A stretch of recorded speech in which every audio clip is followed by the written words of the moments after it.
أعوذ بالله من الشيطان الرجيم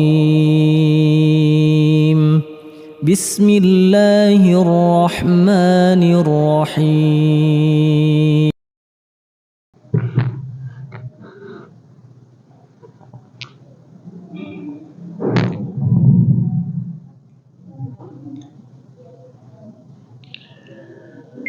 Bismillahirrahmanirrahim. Assalamualaikum warahmatullahi wabarakatuh.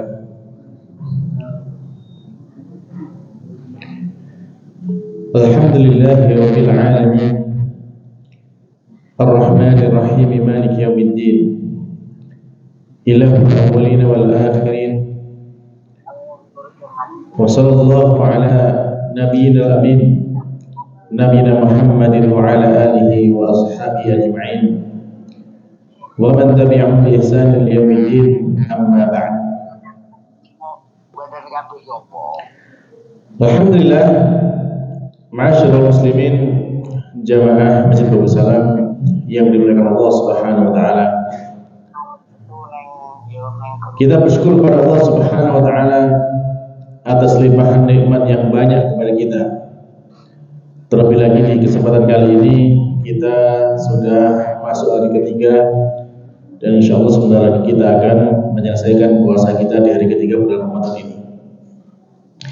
Maka tentu dengan apa yang sudah kita laksanakan selama 3 hari ini, kita berharap kepada Allah Subhanahu wa taala apa yang kita lakukan itu diterima oleh Allah Subhanahu wa taala, dan kemudian kita diberikan kekuatan dan kemudahan untuk bisa menyelesaikan Ramadan ini dengan sebaik-baiknya. Dan tentunya dengan apa yang sudah kita laksanakan di bulan Ramadan ini, maka kita berharap itu menjadi tambahan bekal kita untuk semakin bertakwa kepada Allah Subhanahu wa taala. Ma'asyiral muslimin, jamaah Masjid Babus Salam yang dimuliakan Allah Subhanahu wa taala. Kita melanjutkan apa yang kita pelajari dari pembahasan terkait dengan tafsir Al-Quran, dan insya Allah di kesempatan kali ini kita akan membahas atau membaca tafsir dari surat An-Nas, surat yang terakhir dari mushaf Al-Quran. Di dalam surat An-Nas Allah berfirman dengan 6 ayat di sana, yang mana Allah berfirman, A'udzu billahi minasy syaithanir rajim. Bismillahirrahmanirrahim. Qul a'udzu birabbin nas, malikin nas, ilahin nas, min syarril waswasil khannas, alladzi yuwaswisu fi sudurin nas, minal jinnati wan nas. Semoga Allah Ta'ala memberikan keberkahan kepada kita dari firman-Nya yang sudah kita baca. Amin. Para jemaah sekalian yang Allah Subhanahu wa taala, surat An-Nas ini termasuk di antara satu surat yang dikenal sebagai surat perlindungan, sebagaimana yang kemarin atau sebelumnya sudah kita jelaskan tentang surat Al-Falaq. Yang 2 surat ini disebut sebagai Al-Mu'awwidhatain atau 2 surat perlindungan. Kalau kita baca surat Al-Ikhlas atau biasa kita kenal dengan Trikul itu, maka itu disebut dengan Al-Mu'awwidhat atau surat-surat perlindungan. Yang mana surat ini memang dianjurkan bagi kita untuk dibaca. Setiap hari kita dianjurkan membaca setiap selesai sholat 5 waktu. Itu itu dianjurkan untuk dibaca. Kemudian saat zikir pagi dibaca juga 3 kali. Saat zikir petang dibaca juga tiga kali. Lalu kemudian saat sebelum tidur juga dibaca 3 kali. Yang mana hal ini bisa kita lihat misalkan salah satunya dari apa yang disampaikan oleh ibunda kita, Ibunda Aisyah radhiyallahu anha. Beliau radhiyallahu anha berkata, "Kana Nabi sallallahu alaihi wasallam," bahwasanya Nabi Muhammad sallallahu alaihi wasallam itu idza awa ila firashihi kulla lailatin, ketika beliau beranjak menuju tempat tidurnya setiap malam, jama'a kaffaihi, beliau itu mengumpulkan atau menemukan kedua telapak tangannya, ya, jadi menggabungkan kedua telapak tangannya. Tsumma nafatha fihima, kemudian meniup pada kedua telapak tangan itu. Faqara bihima, lalu membaca di dalam kedua telapak tangan itu. Yang dibaca qul huwallahu ahad wa qul a'udzu birabbil falaq wa qul a'udzu birabbin nas. 3 surat ini, surat Al-Ikhlas, Al-Falaq dan An-Nas. Tsumma yamsahu bihima mastata'a, kemudian beliau mengusap dengan kedua telapak tangan itu, ya, apa yang bisa beliau lakukan min jasadihi, dari jasadnya. Jadi prakteknya, ya, bisa ditelembutkan telapak tangannya, kemudian kita bacakan di situ Al-Ikhlas, Al-Falaq, An-Nas, lalu ditiupkan dan kemudian diusapkan ke seluruh tubuh yang bisa dijangkau, ya, dengan kedua tangan itu. Itu setiap malam, ya. Yabda'u bihima, Nabi sallallahu alaihi wasallam itu memulai dengan kedua telapak tangan itu ala ru'sihi, di atas kepalanya dulu. Wa wajhihi, kemudian wajahnya, wa ma aqbala min jasadihi, kemudian bagian depan dari, ya, tubuhnya. Yaf'alu dzalika salasa marrat, beliau melakukan seperti itu sebanyak tiga kali. Jadi tadi setelah dibaca gitu, ya, dibacakan 3 kul tadi, Al-Ikhlas, Al-Falaq, An-Nas, ditiupkan gitu, terus kemudian diusapkan dari kepala, wajah, kemudian bagian tubuh yang depan. Karena kan posisi kan sambil rebahan gitu, ya, sambil terlentang gitu. Nah, ini yang dilakukan oleh baginda Nabi Shallallahu Alaihi Wasallam. Dan itu yang bisa menjadi perlindungan selama kita tidur, ya. Nah, makanya dari situ para jemaah sekalian Allah Subhanahu Wa Taala bahwasanya surat ini penting untuk dibaca, dan termasuk juga bahwasanya surat ini juga bisa menjadi surat yang digunakan untuk ruqyah atau pengobatan terhadap, ya, gangguan sihir ataupun gangguan yang lainnya dari gangguan setan. Baiklah para jemaah sekalian yang Allah Subhanahu Wa Taala. Nah, kalau kita melihat kepada pembahasan dari surat An-Nas ini, Allah mengawali ayatnya dengan qul, katakanlah.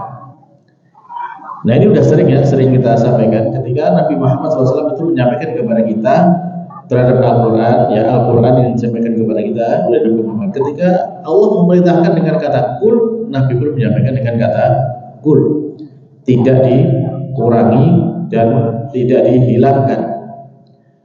Di antara faedahnya bahwasanya ini menunjukkan Nabi SAW itu benar-benar amanah menyampaikan apa yang diperintahkan oleh Allah Subhanahu Wa Taala.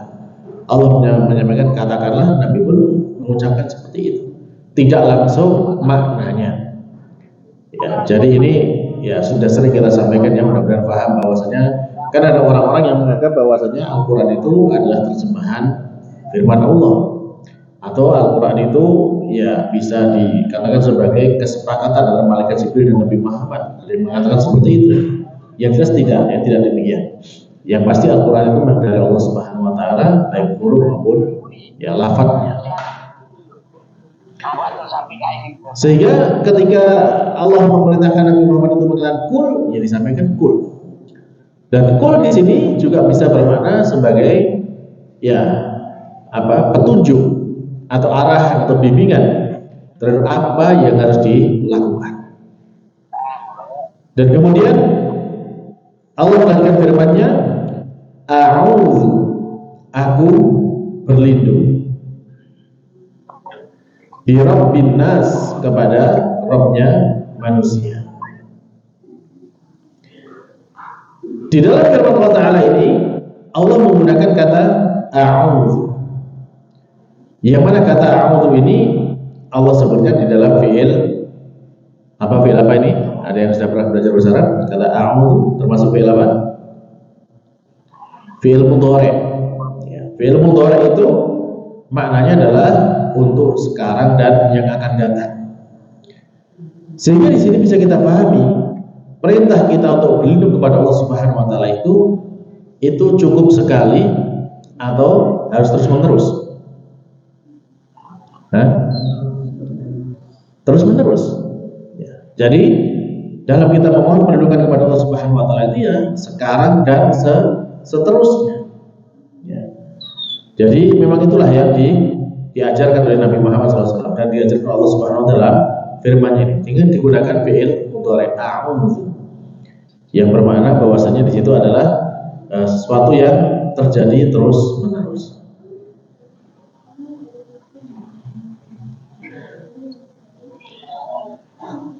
Bi rabbin nas, ya, kepada Rabbnya manusia. Kata ba di situ itu disebutkan oleh para ulama itu menunjukkan makna isti'anah atau memohon pertolongan, yang mana itu ditujukan hanya kepada Rabbnya manusia. Jadi bi-nya itu juga bermakna sebagai bi yang bermakna permohonan pertolongan kepada Rabbnya manusia, yaitu Allah Subhanahu wa taala. Nah, pada pertemuan yang lalu terkait dengan surat Al-Falaq sudah kita sampaikan bahwasanya kalau kita mohon perlindungan itu hanya kepada Allah, bukan kepada yang selainnya. Mohon perlindungan kepada selain Allah itu termasuk perbuatan yang ya bisa jatuh kepada perbuatan syirik, karena ya perlindungan itu yang bisa memberikan perlindungan hanya Allah Subhanahu wa taala.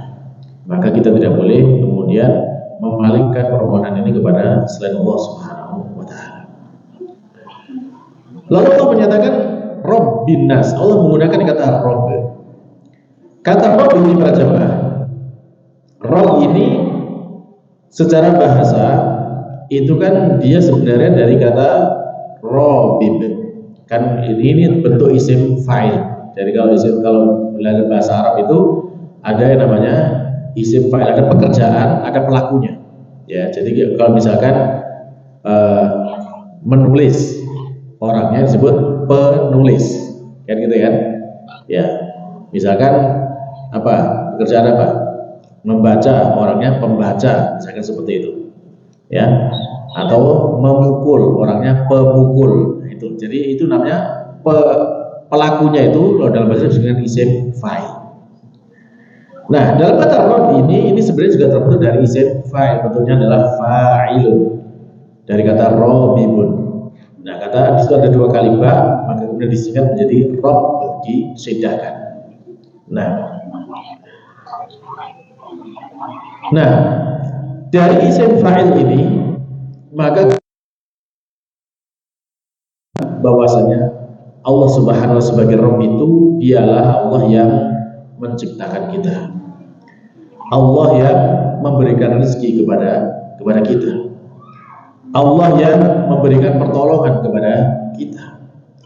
Allah yang memberikan karunia dan nikmat kepada kita. Allah yang membina dan mendidik kita. Allah yang mengatur segala urusan kita. Sehingga di sini kita bisa paham bahwasanya makna Rabb ini sangat luas. Ya, bisa mencakup kasih sayangnya Allah Ta'ala, bisa mencakup perhatiannya Allah Subhanahu wa taala, bisa mencakup bagaimana Allah membina kita, mendidik kita.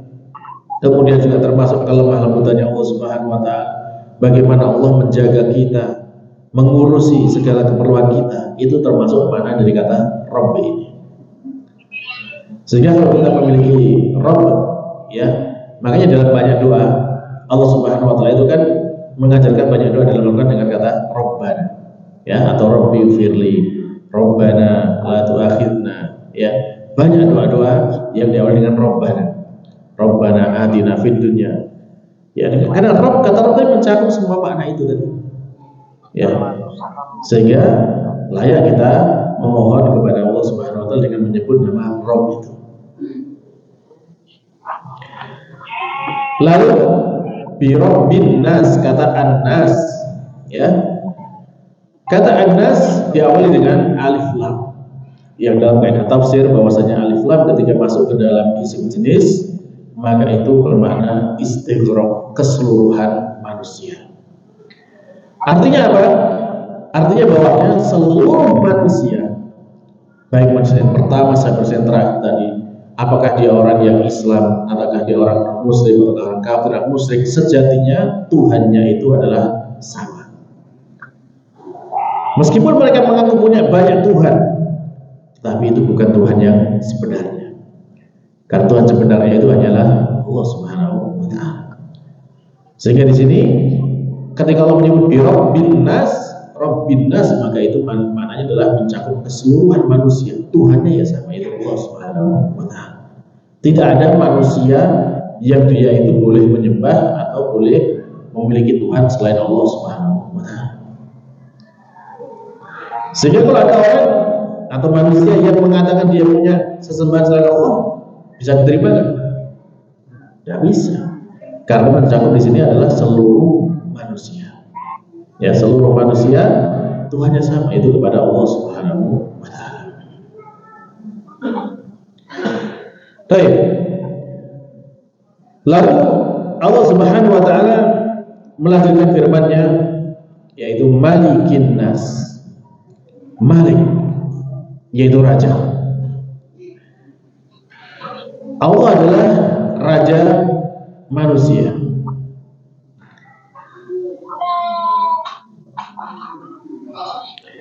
Yang mana raja ini tentu bahwasanya Allah itu adalah zat yang maha menguasai dan memiliki, ya, kekuasaan yang tertinggi terhadap segala hal yang dilakukan oleh manusia. Yang namanya raja, maka dia memiliki hak untuk mengatur, dan pengaturan Allah itu adalah sempurna. Para jamaah, kalau kita lihat raja yang ada di dunia, ya, mereka itu kan punya kekuasaan, bisa membuat undang-undang, bisa, ya, bahkan mereka mengatakan, ya, kata apa yang titah raja itu harus dijalankan, misalkan seperti itu. Itu kalau raja dunia sudah seperti itu kekuasaannya. Lalu bagaimana dengan Allah Subhanahu wa taala? Jauh lebih kuat, lebih mulia, lebih hebat daripada seluruh raja yang ada di dunia ini. Sehingga kan nanti dari kiamat itu Allah memanggil mana semua raja-raja yang ada di dunia itu. Pada hari itu tidak ada lagi yang bisa mengaku atau menganggap memiliki kekuasaan selain Allah Subhanahu wa taala. Ya. Jadi Allah adalah rajanya manusia. Dengan penyebutan sebagai raja di sini, para jemaah, artinya apa? Ya, kalau kita di dunia misalkan, para jemaah, ya, kalau kita di dunia saja, itu kan kita melihat beda dengan presiden, ya. Raja itu kan beda dengan presiden. Raja yang berkuasa, memiliki kekuasaan itu kan dia kekuasaan akan mutlak, kan, gitu. Apa yang menjadi kebijakan, yaitu yang menjadi undang-undang, kan, gitu. Nah, itu kalau di dunia. Nah, Allah Subhanahu wa taala jauh lebih berkuasa daripada raja dunia ini. Allah itu, ya, kekuasaannya abadi selamanya. Berbeda dengan raja dunia, mungkin dia akan berkuasa, ya, selama beberapa tahun, kemudian dikudeta, diganti dengan yang lainnya, atau jadi pemberontakan atau yang lain. Tapi kalau Allah Subhanahu wa taala tidak ada yang bisa memberontak kerajaan Allah Subhanahu wa taala. Terus kemudian kalau raja manusia, ya, mungkin, ya, raja di dunia ini dia bisa mengatur rakyatnya, gitu kan, untuk tunduk, misalnya suruh bayar pajak atau apa, gitu. Kalau nggak mau dihukum, gitu. Tapi itu, ya, masih terbatas dengan kemampuan raja tersebut. Tapi kalau Allah Subhanahu wa taala jauh lebih berkuasa daripada raja yang ada di dunia. Sehingga ketentuannya Allah itu berlaku untuk seluruh manusia. Tidak ada manusia yang bisa lepas dari peraturannya Allah Subhanahu wa taala. Allah adalah pemilik mutlak atas segala kehidupan manusia. Kapan saja Allah ingin berkehendak untuk mematikan seorang, ya, tidak ada yang bisa menghalangi. Ya, kalau raja misalkan pengen raja di dunia, ketika ada pemberontakan saja misalkan pengen ya membunuh pemberontak aja kesusahan kan gitu kan. Bahkan ada yang sampai dia mati gara-gara gagal melawan pemberontak kan gitu. Tapi kalau Allah Subhanahu wa taala, ya siapapun yang Allah kehendaki untuk ya tidak ada yang bisa lepas dari keputusannya Allah Subhanahu wa taala. Jadi Allah adalah raja segala raja. Dan Allah memiliki kekuasaan dan keadilan yang sangat adil. Tidak ada sedikit pun kezaliman dalam diri Allah Subhanahu wa taala. Dan Allah nanti akan memberikan pembalasan kepada semua manusia atas segala perbuatannya. Bahkan bukan hanya manusia, hewan pun demikian. Di hari pembalasan nanti para jemaah, diriwayatkan dalam hadis Nabi sallallahu alaihi wasallam itu kan ada nanti di hari kiamat itu, bahkan termasuk juga kambing ya yang bertanduk, yang dulunya ketika di dunia itu suka menanduk kepada kambing-kambing lain yang tidak bertanduk, maka nanti di hari kiamat akan diberikan pembalasan yang setimpal. Jadi kambing yang dulunya tidak bertanduk diberikan tanduk, kemudian diminta untuk membalas ya perbuatannya si kambing bertanduk tadi, dan kemudian setelah impas barulah kemudian ya mereka dijadikan debu oleh Allah Subhanahu wa taala. Jadi semuanya akan diberikan balasan secara adil. Ini adalah bentuk kerajaannya Allah Subhanahu wa taala. Nah, dari bentuk kerajaan seperti ini para jamaah, tentu bahwasanya ini menunjukkan ya tentang adanya keadilan yang sempurna. Kenapa demikian para jamaah? Kalau kita lihat di dunia ini, ada nggak orang yang berbuat zalim? Banyak kan? Pertanyaannya, apakah semua kezaliman di dunia sudah ada balasannya? Belum kan? Bahkan, na'udzubillah ya, kita sering mendapati berita korban kezaliman menjadi tersangka, jadi zalim lagi gitu. Nah ini hukum dunia. Lah terus kalau misalkan nanti kemudian di akhirat tidak ada hari pembalasan, kapan orang terzalim ini bisa menuntut balas? Berarti Allah nggak adil kalau nggak ada hari pembalasan. Allah kan maha adil, maka semua bentuk kezaliman di dunia itu pasti nanti akan ada balasannya dari Allah Subhanahu wa taala. Jadi para jemaah tidak usah khawatir. Kalau memang selama ini mungkin kita banyak terzalimi gitu kan, tidak usah khawatir. Kita punya Malikin Nas, rajanya manusia, raja yang maha adil, raja yang akan menegakkan ya hukum secara adil, tidak ada kezaliman sama sekali di sana. Jadi kalau kita memang merasa terzalimi, ya tidak usah khawatir, akan ada waktunya untuk kita menuntut balas. Sehingga sebagai bentuk keadilan Allah Subhanahu wa taala, kan kita pernah mendengar yang namanya orang yang bangkrut di akhirat. Siapa itu orang yang bangkrut berjamaah? Kalau menceritakan orang yang bangkrut itu seperti apa?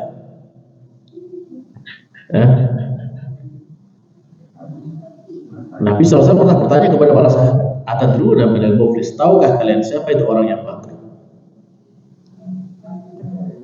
Para sahabat mengatakan, ini al-muflisu man la dirham lahu wala mata. Orang yang bangkrut ya sudah, dia nggak punya harta, nggak punya uang, nggak punya perbendaharaan harta, karena bangkrut sudah habis semua hartanya. Itu versi manusia, bangkrutan seperti itu. Akan tapi Nabi SAW kemudian menjelaskan bahwasanya ya al-muflisu, jadi orang yang bangkrut nanti di hari kiamat itu adalah ya manja bi sholatin wa siyamin wa zakatin. Jadi orang yang datang pada hari kiamat nanti dengan membawa pahala sholat, pahala puasa, pahala sedekah, intinya bawa pahala yang sangat banyak. Ya, akan tapi apa teman-teman? Bersama dengan itu ternyata dia itu banyak melakukan kezaliman. Ya, faqad daraba hada wa syatama hada wa akala mala hada. Nabi SAW. Jadi dia banyak membuat kezaliman, dia mencaci maki orang lain, dia memukuli orang lain, mengambil hartanya orang lain. Terus konsekuensinya bagaimana? Konsekuensinya bentuk keadilannya. Maka bentuk keadilannya aku saja misalkan ini sebagai sebuah logika ya, sebagai sebuah gambaran saja. Misalkan tadi si orang ini dia datang di hari kiamat membawa pahala sebanyak 1 juta, misalkan seperti itu. Nah, dia pahalanya banyak nih, sholat, puasa, itu di total misalkan 1 juta pahala. Nah, dia sudah merasa pahalanya banyak. Tetapi ternyata dia membawa dosa-dosa tadi, dosa kezaliman tadi. Lalu kemudian didatangkanlah semua orang-orang yang pernah dizalimi itu.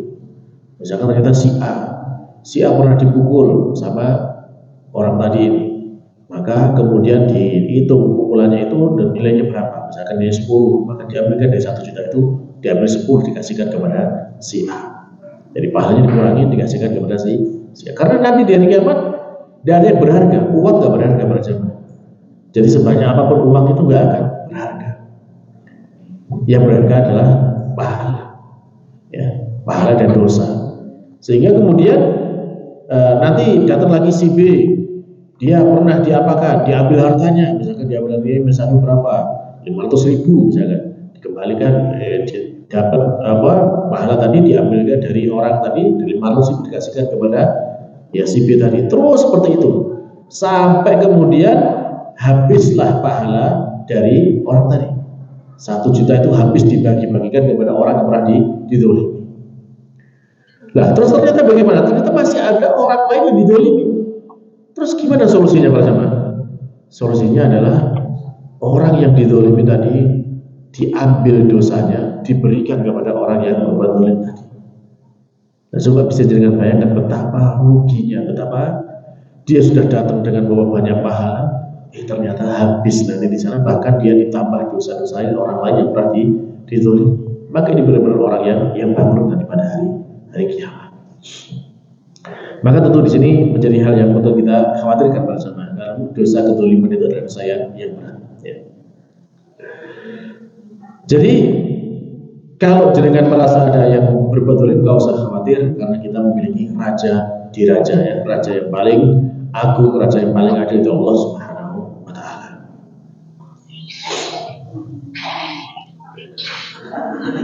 Lalu Allah Subhanahu wa Ta'ala melanjutkan dengan ilahin nas,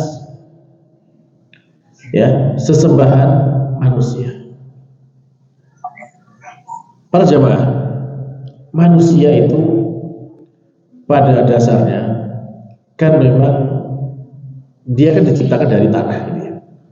Tanah itu kan tempatnya di bawah. Dia akan selalu merasa bahwasanya ada sesuatu yang lebih besar daripada manusia. Sehingga manusia itu akan cenderung berusaha untuk mengagungkan sesuatu yang di luar dirinya. Nah, ini adalah tabiat manusia, fitrahnya seperti itu. Nah, kalau kemudian dia tidak mendapatkan petunjuk, tidak mendapatkan arahan, makin terjadi apa Pak Jamaah? Yang terjadi manusia ini akan mengagungkan dengan sesuatu yang tidak layak diagungkan. Maka manusia ada yang menyembah kepada pohon besar, karena memang pohon besar lebih besar daripada dirinya. Ada manusia yang menyembah kepada batu besar, ada yang menyembah kepada gunung, ada yang menyembah kepada laut, ya, ada yang menyembah kepada ya hal-hal yang bagi manusia itu menakutkan, gitu kan? Misalkan tempat-tempat angker ataupun yang lain. Karena ini tidak mendapatkan bimbingan tadi. Nah, adapun kalau kita mendapatkan arahan untuk bimbingan dari petunjuk, dari hidayah, maka kita mengetahui bahwasanya ilahinna, sesembahan manusia itu ya Allah Subhanahu wa Ta'ala. Sehingga kita bersaksi la ilaha illallah, tidak ada sembahan yang berhak disembah kecuali hanya Allah semata. Sehingga dari situ dalam segala bentuk penghambaan, ya, kita kemudian memberikan penghambaan itu hanya kepada Allah semata. Tidak layak kita memberikan penghambaan kita kepada selain Allah Subhanahu wa Ta'ala. Apalagi na'udzubillah, ya, bahkan ada orang-orang yang karena saking tersesatnya itu ya, dia memberikan penghambaan itu kepada makhluk yang jauh lebih hina dari manusia. Ya, ada yang mereka itu menghamba kepada monyet, ada yang menghamba kepada ular, ada yang menghamba kepada sapi. Ya, alhamdulillah. Bahkan alhamdulillah ya saking ya sangat gak layak lah apa yang mereka lakukan gitu. Ya. Jadi ini adalah 3 hal yang luar biasa teman-teman. Jadi tadi kita berlindung kepada Robnya manusia, Raja manusia, dan ilahnya manusia. Nah, ketiga hal ini berjamaah, ini ya secara balaghah memang memiliki susunan yang sangat kuat. Yang mana tadi kita mengenal dengan Rabb, kemudian Mulkiyah, kerajaan Allah Subhanahu wa taala, dan kemudian Uluhiyah. Nah, ini juga bisa menjadi sebuah model gitu ya. Model bagaimana kita mendidik. Bagaimana kemudian Allah Subhanahu wa taala itu memberikan arahan kepada seseorang. Jadi pertama Allah berikan kepada manusia itu segala kebutuhannya. Kebutuhan manusia Allah berikan. Ya, dalam hidup ini, rezeki segala macam itu Allah berikan dalam hal rububiyah tadi. Lalu kemudian Allah Subhanahu wa taala kuatkan dengan adanya kekuasaan Allah di sana. Allah yang Maha Raja, tidak ada yang bisa mengalahkan Allah Subhanahu wa taala. Maka dari sinilah kemudian sebagai konsekuensi Allah meminta kita selaku ya manusia itu untuk senantiasa ya hanya kepada Allah saja kita menyembah, kita beribadah. Nah, dari ini juga bisa kita ambil pelajaran, misalkan kalau kita ya mau mendidik kepada anak-anak ya, kita bisa dekati dengan cara seperti ini. Kita berikan rasa kasih sayang dulu, kita berikan perhatian, kita berikan ya kebutuhannya gitu kan. Kemudian kita arahkan sebagaimana apa yang kita inginkan bagi anak-anak tersebut. Maka insya Allah ini bisa ya menjadi cara yang mudah atau cara yang baik untuk bisa mendidik anak-anak. Baik para jemaah sekalian yang Allah Subhanahu wa taala. Nah, kalau kita bandingkan dengan surat sebelumnya, surat Al-Falaq. Di surat Al-Falaq kemarin kita kan sudah menyinggung kan, kita berlindungnya di sana dengan Rabbil Falaq. Dengan satu penyebutan saja, Qul a'udzu birabbil falaq. Nah, di sini di surat An-Nas ini kita berlindung dengan 3 nama besar ini. Qul a'udzu yang pertama birabbin nas, malikin nas, ilahin nas. Kalau di surat Al-Falaq kemarin dengan berlindung kepada Rabbil Falaq saja, satu Rabb itu kita berlindung dari 4 keburukan. Yang pertama kemarin apa? Keburukan semua makhluk Allah Subhanahu wa taala. Lalu yang kedua dari keburukan malam apabila telah gelap gulita. Yang ketiga keburukan dari atau kejahatan dari wanita tukang sihir yang menuju pada bulu-bulu. Dan yang keempat adalah dari keburukan jiwa yang hasad apabila dia sedang hasad. Nah, ini berbeda dengan di surat An-Nas. Kalau kita perhatikan surat An-Nas berjamaah, dengan kita berlindung dengan 3 nama besar Allah Ta'ala, dengan 3 sifat besar Allah Ta'ala ya, Rabb, Mulk, dan Ilah, kita berlindungnya itu hanya kepada satu saja, yaitu min syarril waswasil khannas alladzi yuwaswisu fi sudurin nas minal jinnati wan nas. Jadi 3 ayat berikutnya ini hanya menjelaskan sebenarnya satu keburukan, yaitu keburukan apa? Min syarril waswasil khannas, dari keburukan al-waswas ya.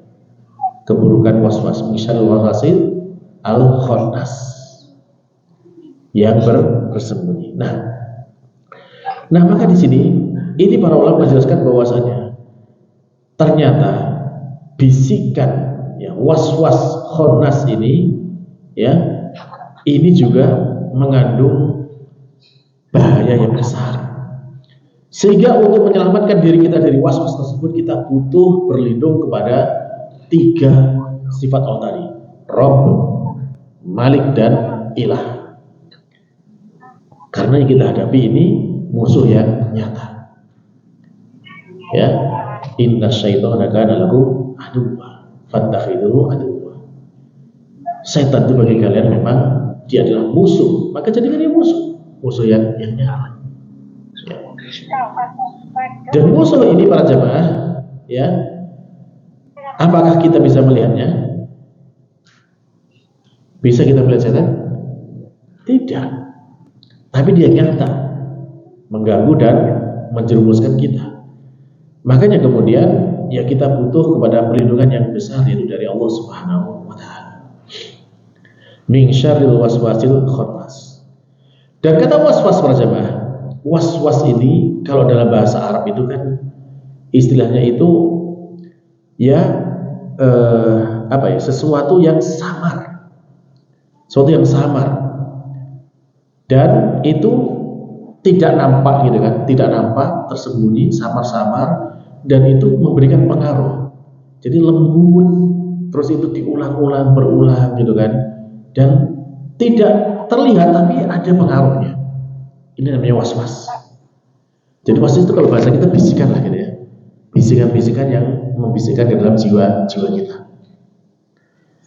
Nah, dengan ada bisikan-bisikan seperti itu, terkadang manusia itu tidak sadar bahwasanya dia itu ya terbisiki oleh bisikan yang jahat ini. Makanya supaya kita tetap sadar, kita sebenarnya berlindung kepada Allah dengan surat An-Nas ini. Ya. Was-was. Nah, was-was ini juga para jemaah dijelaskan oleh para ulama bahwasanya was-was itu memang awalnya itu tidak terasa. Tetapi karena terus-menerus dihembuskan, dibisikkan, akhirnya apa yang muncul? Yang muncul keinginan perubahan. Dari awalnya mungkin nggak direken gitu kan, nggak dianggap, ketika muncul bisikan sekali, apa sih nggak penting gitu kan. Tapi kan diulang lagi, oh muncullah muncul pikiran dalam diri kita, apakah iya kan gitu, seperti itu gitu kan. Lalu kemudian diperkuat lagi, wah kayaknya perlu dicoba ini. Muncul penasaran seperti itu. Ya akhirnya kemudian benar-benar seorang itu akan melakukan sebuah kejahatan karena ada dasar bisikan was-was tadi ini. Nah, was-was ini akan senantiasa muncul dalam diri kita. Yang mana memang setan itu sudah berjanji, bersumpah kepada Allah Subhanahu wa taala, ya, fa bi'izzatika la ughwiyannahum ajma'in, dan demi kemuliaan-Mu ya Allah, aku akan benar-benar ya menjerumuskan mereka, menyimpangkan mereka semuanya. La aqudannahum ala sirati. Jadi mereka itu akan benar-benar jagongi dalam bahasa Jawanya itu, nungguin terus kita itu sampai kapan kita bisa digelincirkan. Jadi mereka tidak pernah lelah, tidak pernah lalai dari kesempatan yang ada dari kita. Begitu ada kesempatan, begitu ada peluang, langsung dimanfaatkan untuk dijadikan cara menjerumuskan kita. Sehingga Nabi SAW, setan tidak pernah tidur, terus berusaha mencari celah. Kapan kita lemah, kapan kita lemah. Nah, sehingga di sini di dalam ayat ini Allah menyifati dengan al-khannas, yaitu suatu yang dia itu bersembunyi. Kenapa kalau dia bersembunyi? Ya, maka para ulama menjelaskan bahwasanya ketika dia itu mendapati kita ya sedang dalam kondisi ingat kepada Allah Subhanahu wa taala, maka dia nggak punya kesempatan. Dia akan bersembunyi, dia akan mundur, dia akan ya mencari kapan lagi kesempatan kita lupa kepada Allah Subhanahu wa taala, kapan kita lalai kepada Allah Subhanahu wa taala. Dan kalau kita lalai, maka dia akan muncul kembali dan akan memberikan bisikan-bisikan lagi. Maka di sini ya pentingnya kita senantiasa ingat kepada Allah Taala, senantiasa kita berzikir kepada Allah Subhanahu wa taala.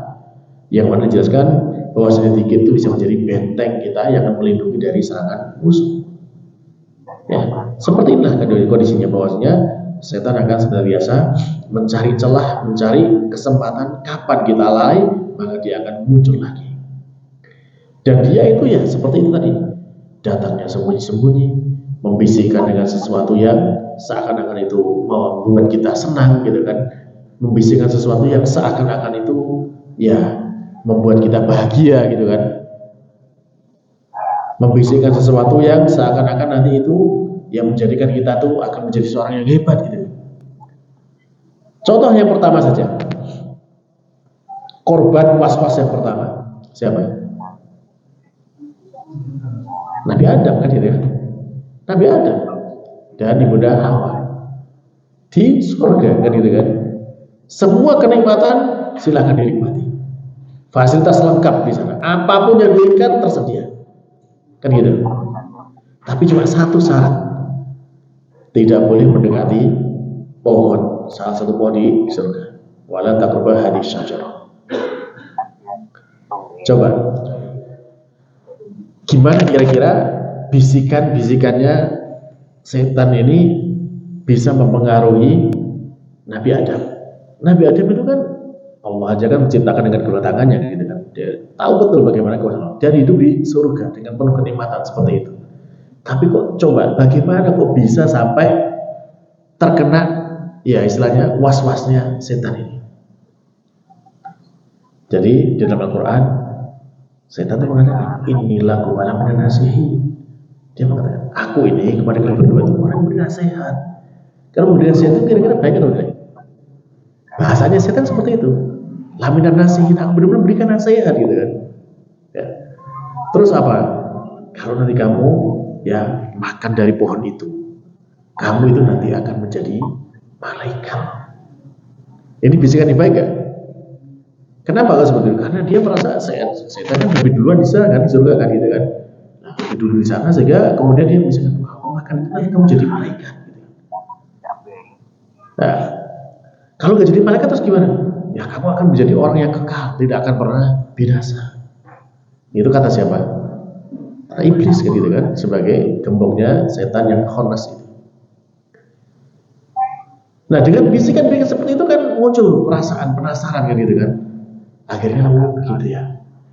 Dan kemudian benarlah bahwasanya diikuti dan terjadilah ya pelanggaran dari Allah Subhanahu wa taala dan kemudian diturunkanlah ke muka bumi ini. Ya itu memang sudah takdirnya Allah seperti itu. Baik. Nah dari sini para jemaah sekalian yang dari Allah Subhanahu wa taala bahwasanya Nabi Adam dan istrinya saja yang dengan segala macam fasilitas di depan mata yang seperti itu saja itu mudah masih bisa gitu ya digelincirkan oleh was-wasnya setan ini.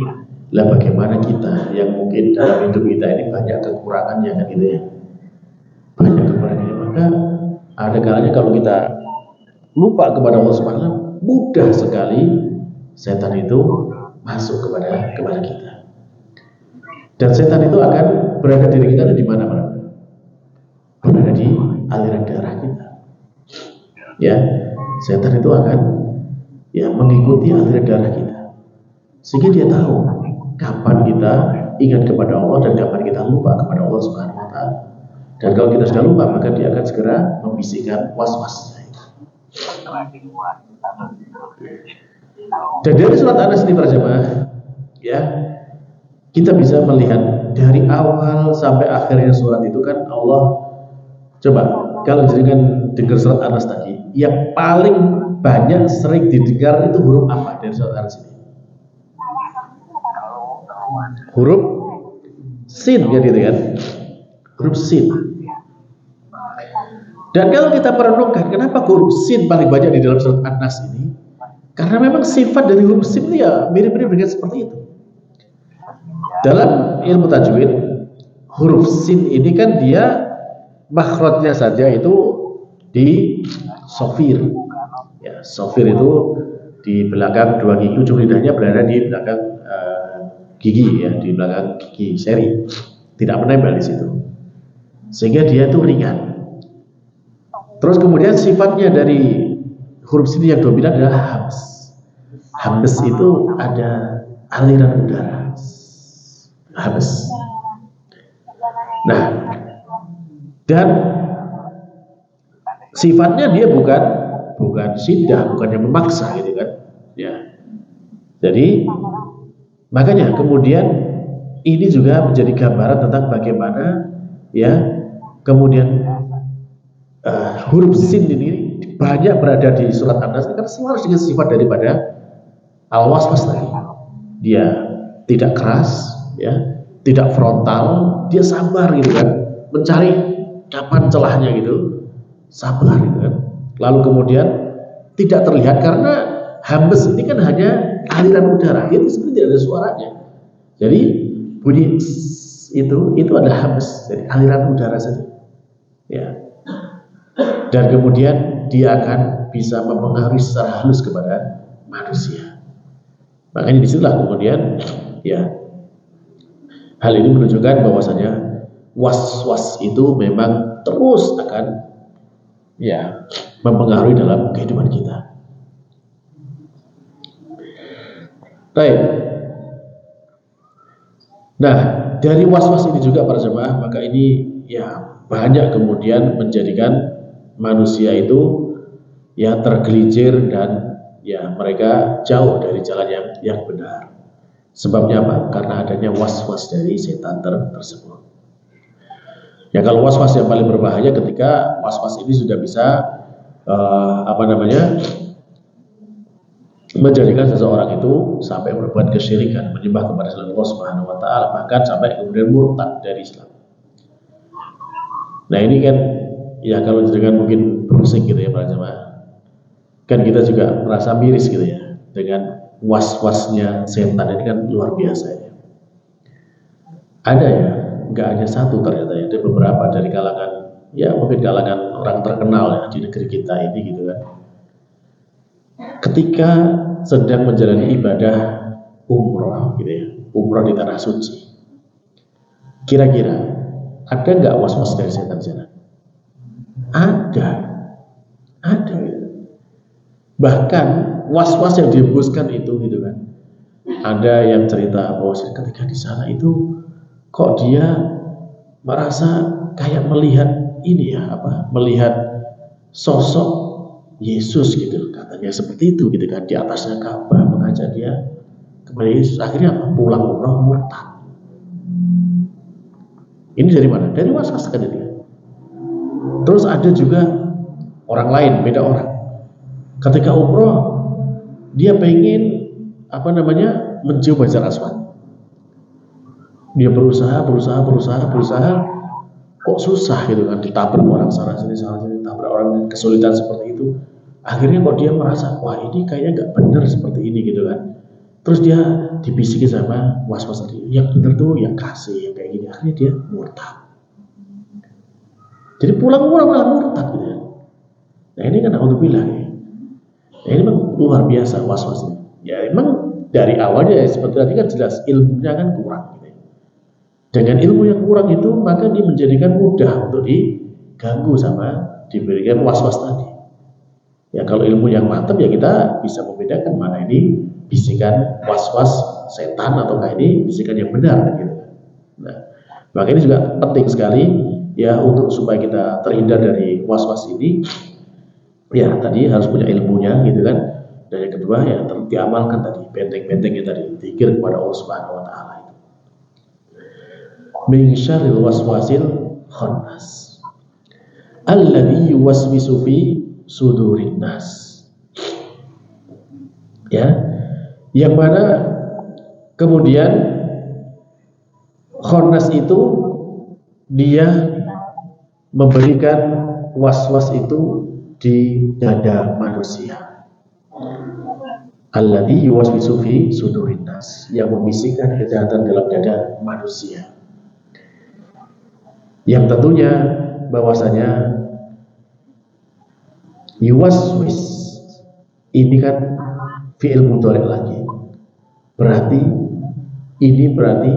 bisikan setan itu terus-menerus akan datang kepada kita.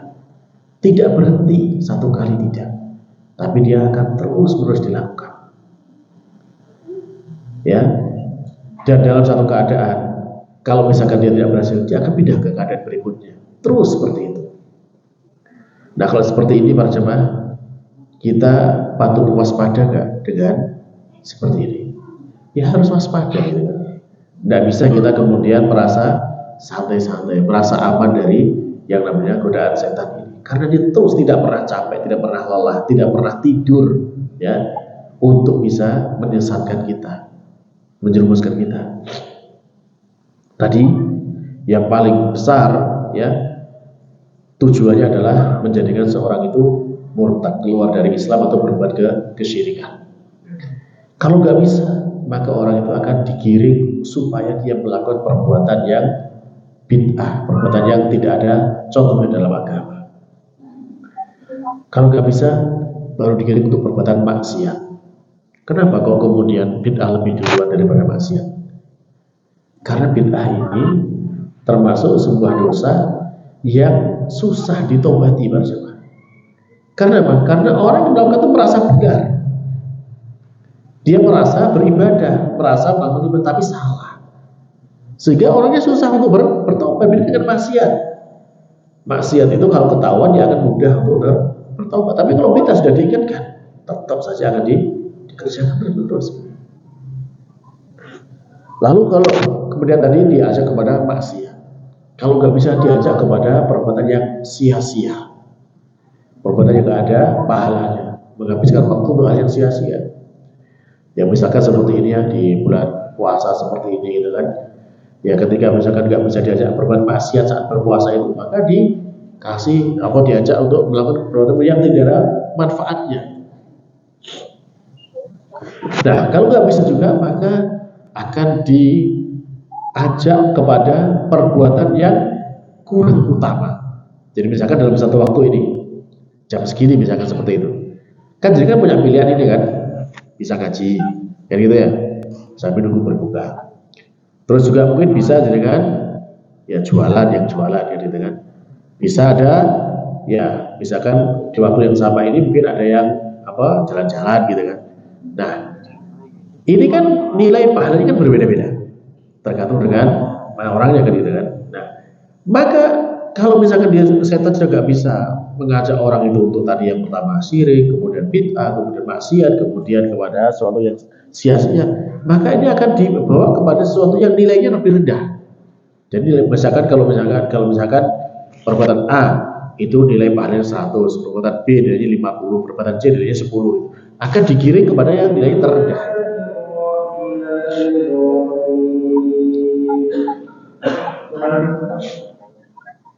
Nah, itulah yang dilakukan oleh setan. Jadi yuwas-was terus akan memberikan bisikan-bisikan itu.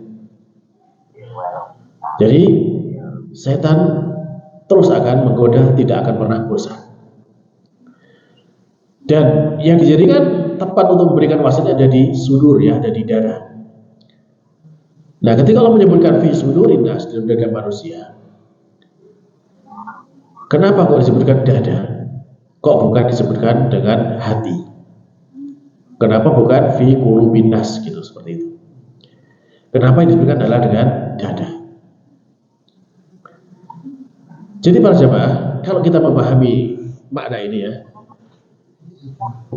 kan kalau Nabi SAW itu kan bersabda dalam hadis, dalam jasad kita itu kan ada satu gumpalan, ya kalau dia baik maka baik semua seluruh tubuh, kalau dia jelek maka jelek seluruh tubuh kan gitu. Nah, itu kan hati kan gitu. Ya, ala wahya al qalb. Nah, di sini ketika setan berusaha untuk memberikan waswas kepada manusia, itu kenapa Allah gunakan kata sudur, bukan kata qalb? Maka kalau kita pahami para jemaah, ternyata ya dada ini memang awal pintu masuknya setan. Jadi dia mengawali dari pintu yang terdepan dulu. Nanti targetnya ke hati. Tapi untuk sampai ke sana itu kan butuh tahapan-tahapan tadi. Makanya ini juga selaras dari awal kan. Jadi dia akan pelan-pelan masuk. Maka disebutkan dengan dada dulu.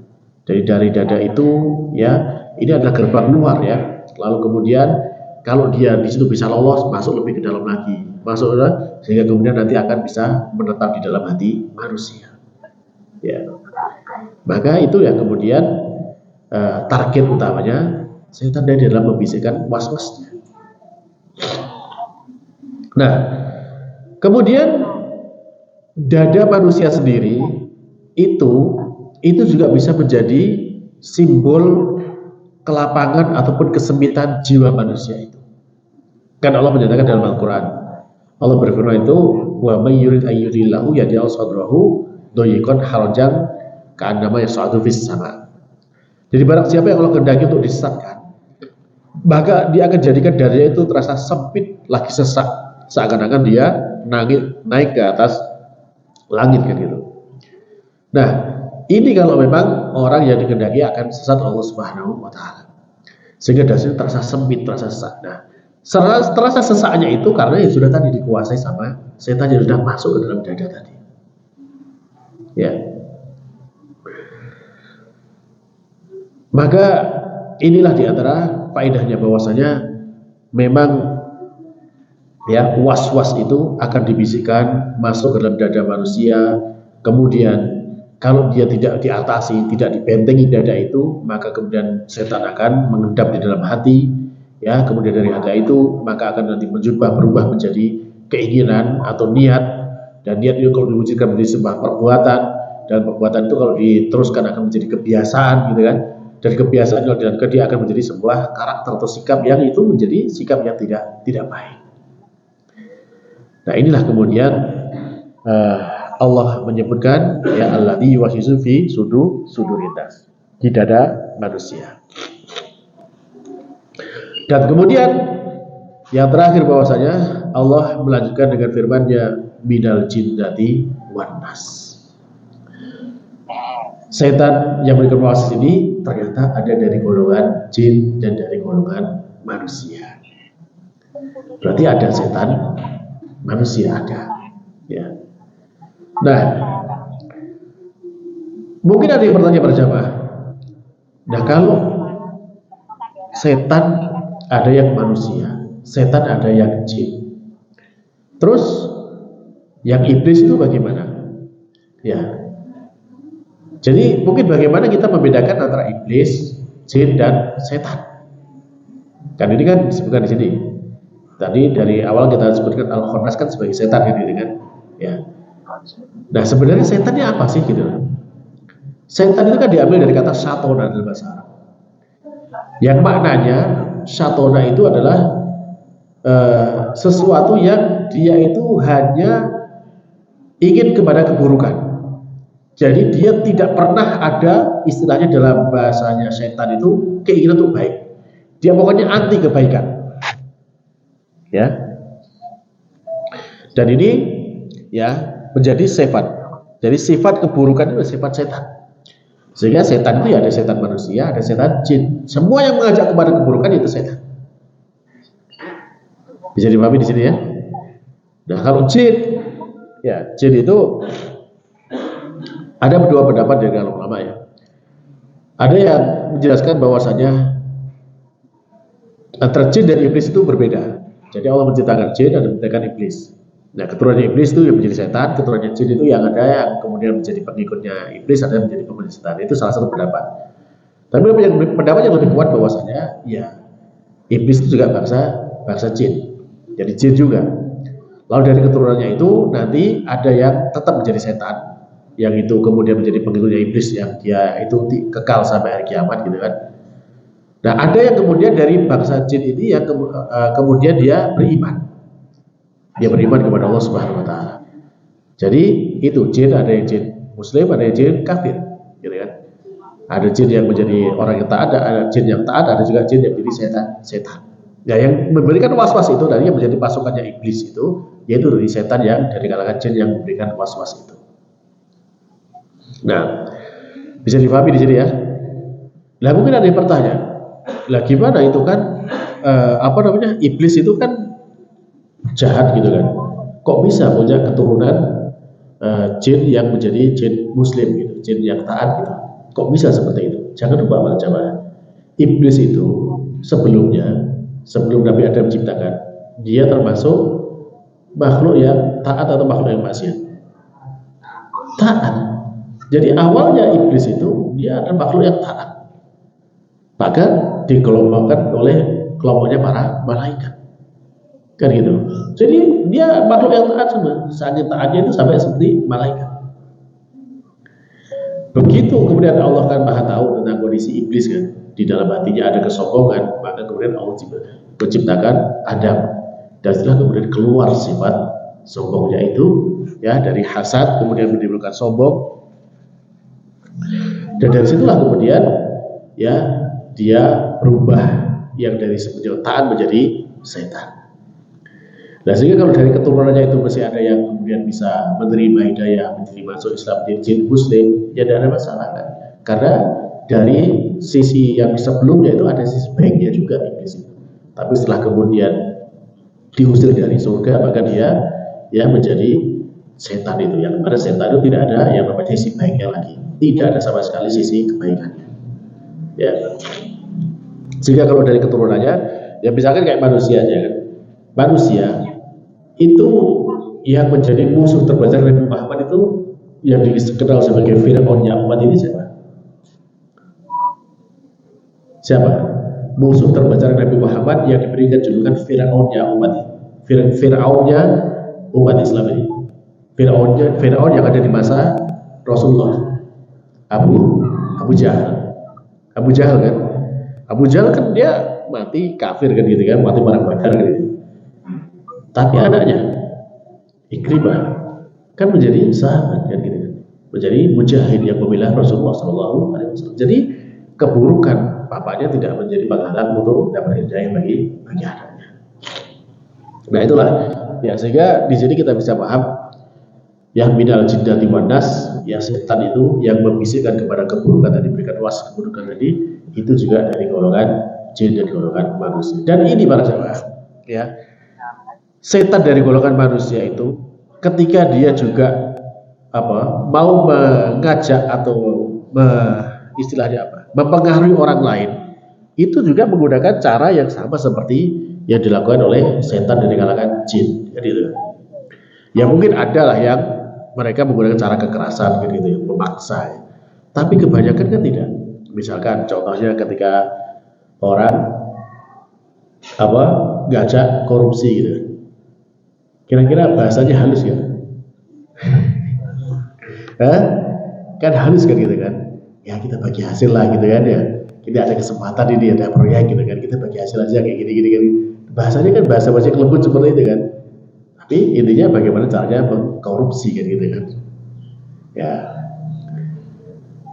Ya itulah bahwasanya cara yang digunakan itu sama, yaitu memberikan was-was ya, bisikan-bisikan yang lembut, dan itu juga dilakukan terus-menerus. Sekali dua kali mungkin nggak berhasil, ya terus jangan dicari kesempatan yang lain gitu.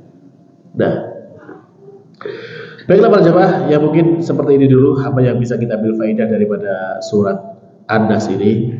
Ya tentu bahwasanya memang dalam surat An-Nas ini kan, ya kalau Rasulullah SAW sudah mengajarkan kepada kita untuk sering kita baca gitu kan, berarti memang ini penting kan untuk kita perhatikan. Ya maka mudah-mudahan dengan apa yang kita pahami dari surat An-Nas ini menjadikan kita ketika mengamalkan bacaan surat An-Nas itu, kita fahamlah ya apa yang dimaksud dari surat An-Nas ini, dan bagaimana kita kemudian ya menjadi orang-orang yang mengerti tentang kenapa kok surat ini banyak dibaca dalam kehidupan kita sehari-hari. Maka dari sini mudah-mudahan Allah Subhanahu wa taala senantiasa memudahkan kita untuk terus ya berlindung kepadanya dengan perlindungan yang Allah ajarkan, dan semoga Allah taala terus melindungi kita dari segala macam ya bisikan-bisikan yang menyesatkan, bisikan-bisikan yang merusak, dan semoga kita selamat sampai di akhirat kelak dan kita menjadi penghuni surga di sana. Amin. Kita akhiri subhanallahumma wa bihamdika asyhadu an la ilaha illa anta astaghfiruka wa atubu ilaik. Wassalamualaikum warahmatullahi wabarakatuh. لئن شكرتم لأزيدنكم ولئن كفرتم إن عذابي لشديد